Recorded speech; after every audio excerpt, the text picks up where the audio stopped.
Front and Center. Front and Center. A focus on important and significant developments affecting the lives of Filipinos, not only in the Philippines, but also those living and working around the world. Join us in Front and Center. Front and Center. Here on Radyo Pilipinas World Service.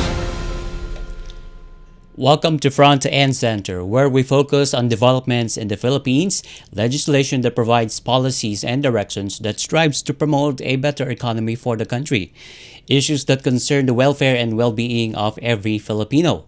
All of these and more will be Front and Center. You can watch this program live on our Facebook page, Radyo Pilipinas World Service, also on our audio streaming at Evox PBS receiver app. So join us for another edition of Front and Center with your host, Jerome Toledo. Front and Center. Front and Center. Here on Radyo Pilipinas World Service.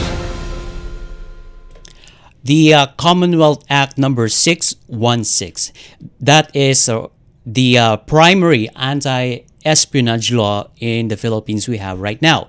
And it was adopted in 1941 during the Commonwealth era, when the Philippines was still a U.S. territory and therefore also covers acts committed against the United States. Under this act, it defines espionage as unlawfully obtaining or transmitting information such as sketches, photographs, plans, documents, and other forms of information that jeopardize the national security of both Philippines and United States during that era. And this act did not have any amendments since it was enacted more than 8 decades ago. And this law only covered the traditional aspect of espionage, and also we have been independent from the United States power since 1946, making that act or the law obsolete. And having said that, our senators are seeking to update the Philippines anti-espionage laws following reports of foreign nationals allegedly engaged in surveillance activities near sensitive government and military installations.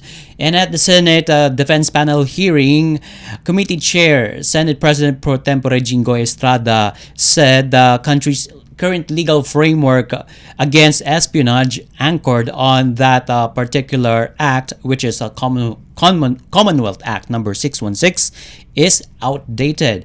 Senator Estrada hopes for the passage of his Senate Bill number 73, or the new Anti-Espionage Act, as he points out the following new provisions under the amendments. Number 1, to cover cyber-enabled threats. Second is insider infiltration and tampering critical infrastructure. Meanwhile, on the Senate bill, separate Senate Bill numbers 553 and 663, it introduces higher penalties, judicial oversights for surveillance, and accountability mechanisms for handling classified matters. And also, Senate Deputy Minority Leader Risa Hontiveros, meanwhile, detailed a series of alarming cases which involves Chinese nationals reportedly caught with IMSI catchers, LiDAR sensors, underwater drones and detailed terrain maps near Malacanang, Camp Aguinaldo, and other key locations. And Senator Hontiveros also flagged lapses in institutional vetting, citing the reported entry of foreigners into the Philippine Coast Guard Auxiliary, particularly a mining executive which is accused of being a Chinese citizen, though the Bureau of Immigration said that the mining executive was already a Filipino citizen since 1992. And lawmakers said the reforms are necessary to safeguard both state security and citizens' constitutional rights. And to give us more analysis regarding that new proposal at the Senate, spearheaded by Senator Jinggoy Estrada, we now have on the line the foreign security analyst and none other than Professor Lucio Pitlo III. Good morning again, Professor Pitlo. Thank you so much for joining us in the program. This is Jerome Toledo on Radyo Pilipinas World Service. Good morning, Jerome. Good morning to the listeners to your program.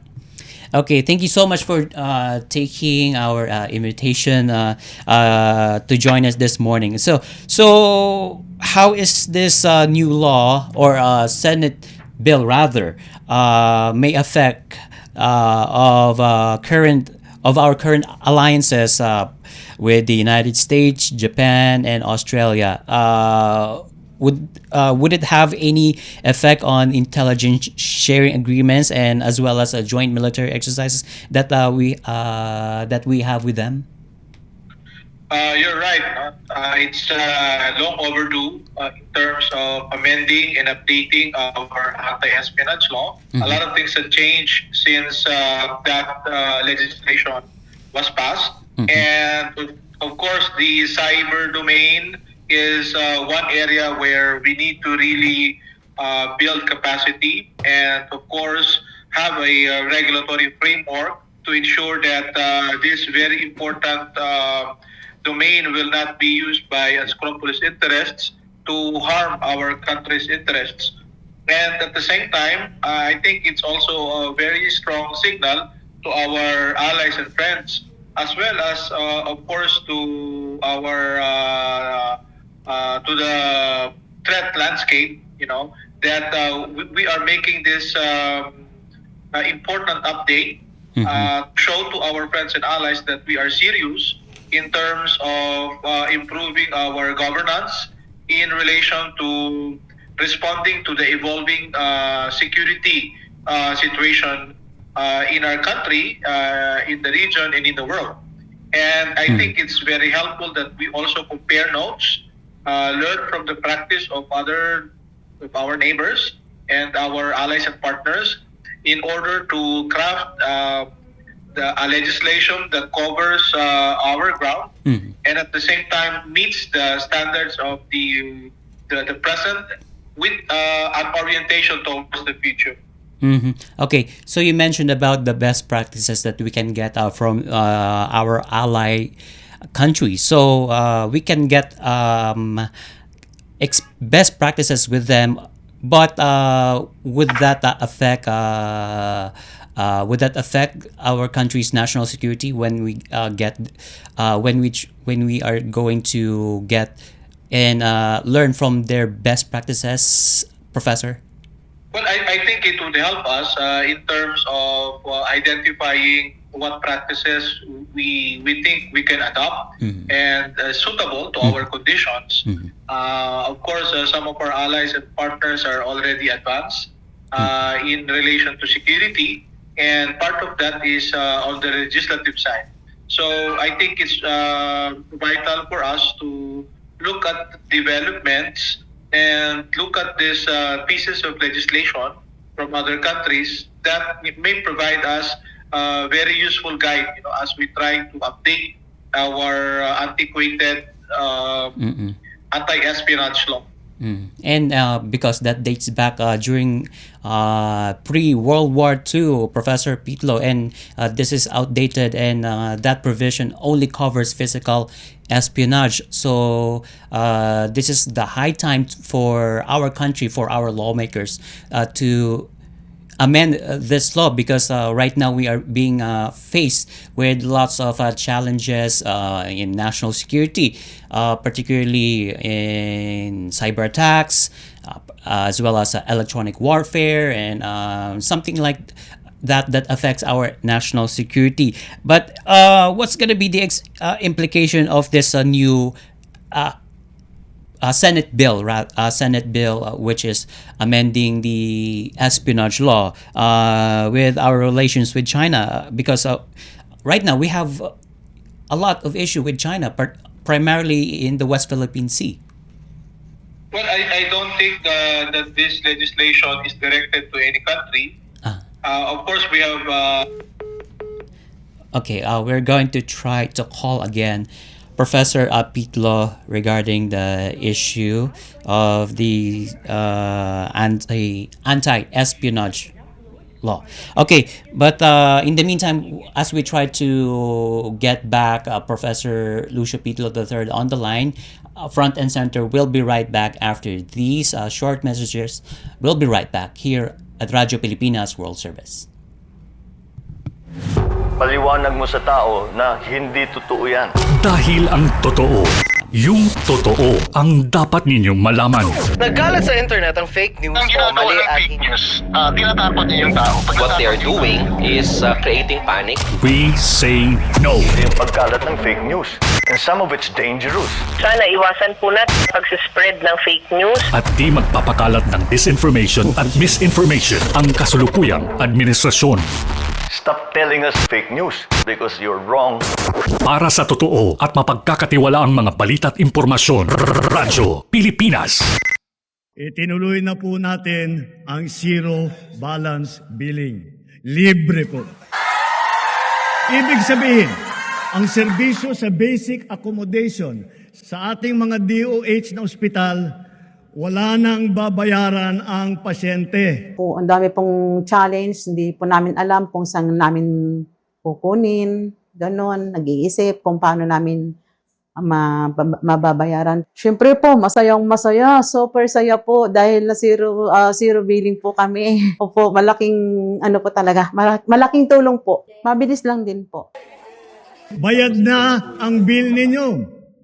Uulitin ko, wala nang kailangan bayaran ng pasyente basta sa DOH Hospital dahil bayad na po ang bill ninyo. Naiyak ako kasi sobrang saya. Maraming salamat po, Mr. President Bongbong Marcos Jr. Hindi kami nagkamali ng taong ihinalal. Front and center. Front and center. Here on Radyo Pilipinas World Service. Welcome back to Front and Center here on Radyo Pilipinas World Service with me, Jerome Toledo. And Professor Lucio Pitlo III is back on the line again. Thank you so much for joining us again in the program, Professor Pitlo. Thank you, Jerome. Sorry the line was cut off earlier. Yeah, okay. So, again, what's the implication of this new law with China? You mentioned that there will be no effect? Well, our efforts to amend this anti-espionage law is not directed to any country. Of course, we have disputes and rising tensions with China in the West Philippine Sea. But of course, we're not saying that this law is actually targeting Chinese nationals, no? And so this law is directed towards local as well as foreign elements that may seek to harm or undermine our national security interests, regardless of their nationality or citizenship. And so I think our efforts should be improving the way we, of course, filter and at the same time vet people who come to our country. And at the same time, I think part of the law should also look into new forms of efforts to influence, public opinion that may, of course, cause social tensions. And so part of that would be cyber, digital, as well as information spaces. And so the anti-espionage law would need to be very comprehensive and to keep up with the changing times. And so issues with China, of course, on the sea, and of course we also have some recent air encounters. Of course, that is something that we look into, and our defense and security sector are responding to. And so the anti-espionage law is another framework, and this is geared towards securing the country and sending a strong message to external elements that may pose risk or harm to our country's national interests. Okay. So this new law will only focus on addressing attacks from foreign elements and as well as local, either by conducting cyber hacking activities by cyber criminals, compromising our data. Sure. I think we will have to look as to whether this law will look into both efforts to harm the country's interests from outside, as well as, of course, efforts to harm or jeopardize our country's national interests from within. So I think that would, determine the how comprehensive this amended or updated legislation will be.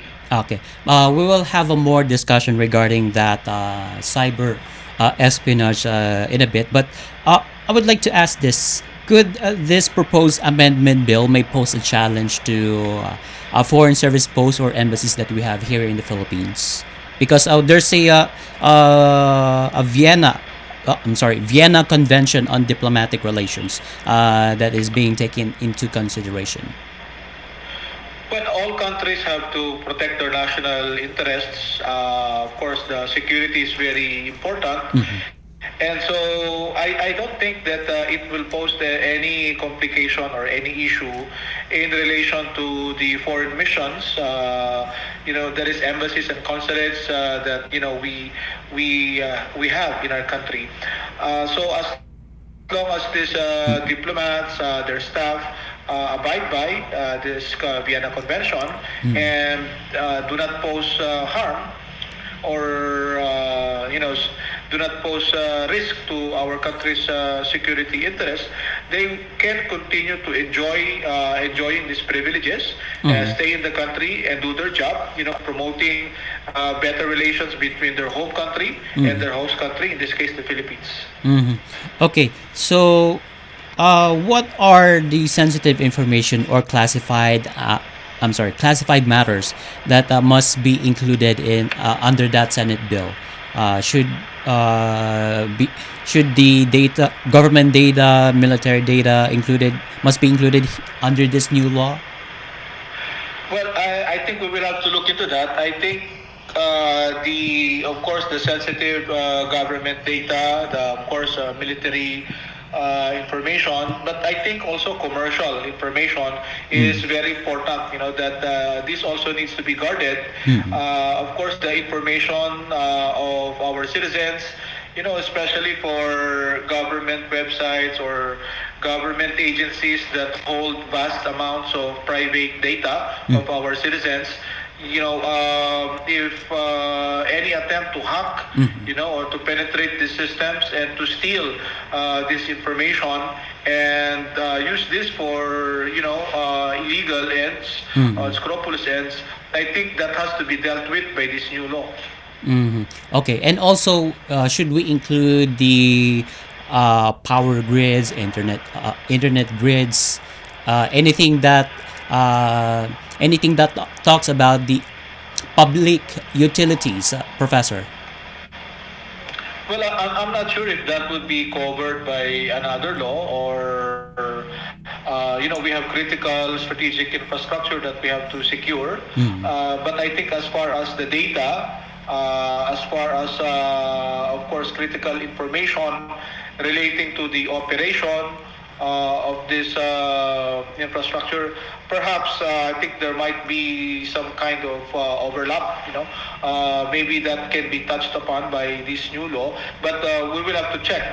If we have already existing safeguards to protect our critical infrastructure, and if it's already working, then perhaps this anti-espionage can look into other matters.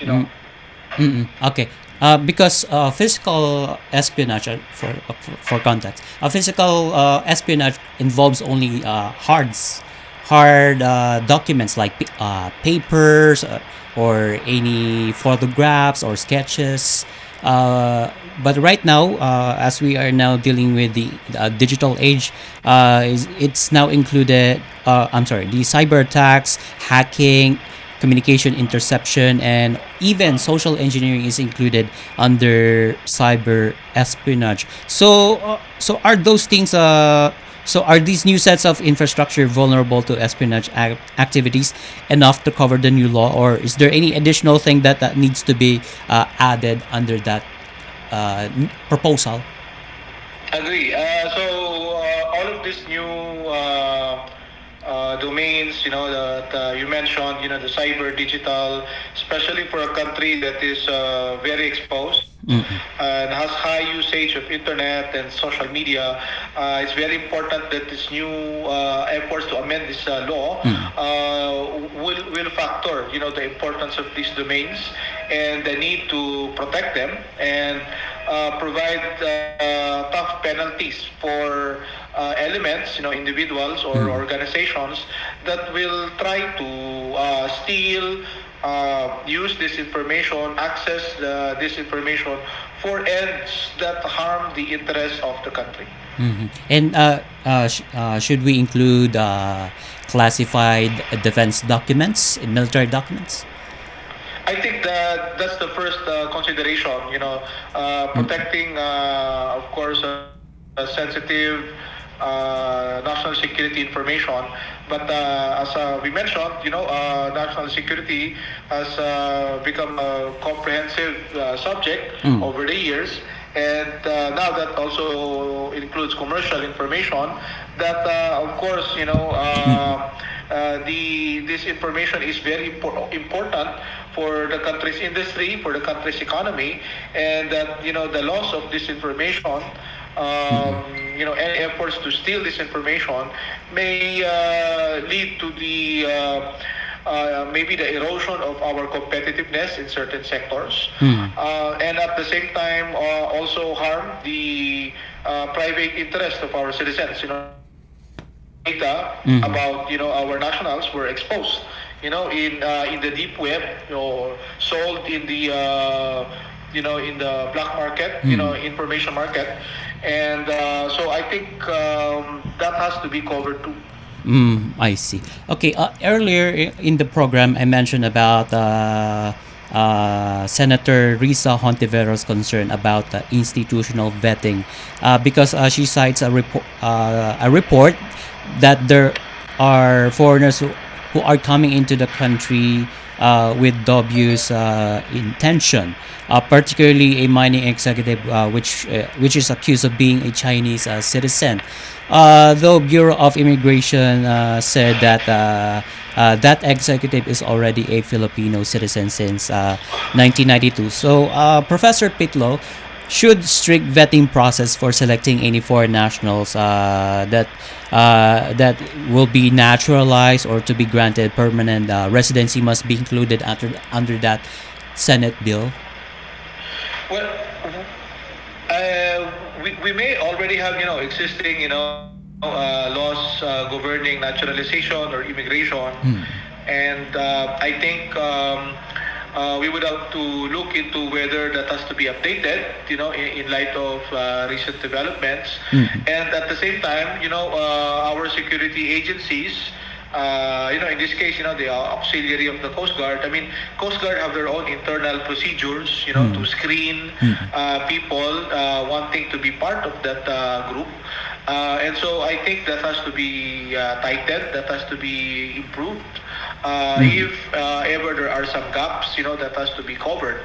But whether these things will have to be included in the anti-espionage law, we will have to look into that, because there might be some overlaps that has to be cleaned out.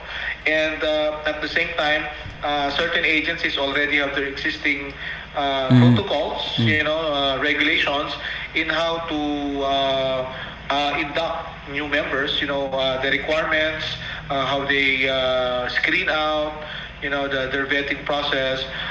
Perhaps, the anti-espionage law may, especially... Professor Pitlo? Okay.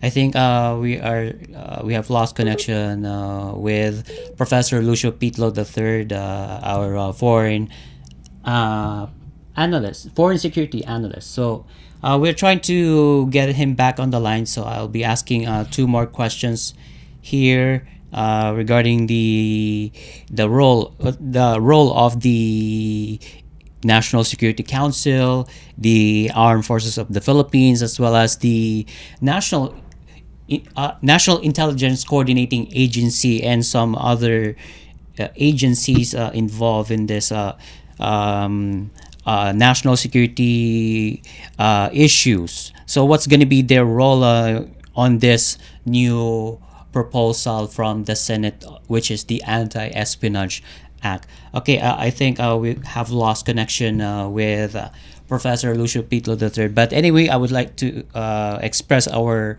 gratitude to Professor Lucio Pitlo III for taking our call this morning to discuss about this anti-espionage bill that is currently under review on the Senate, and they are going to tackle that bill in the next coming weeks or months under the 20th Congress.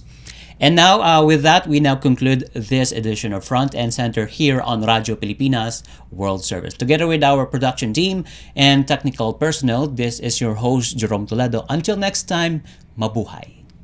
You have just heard and watched Front and Center. Front and Center. Join us again for another edition here on Radyo Pilipinas World Service. Front and Center.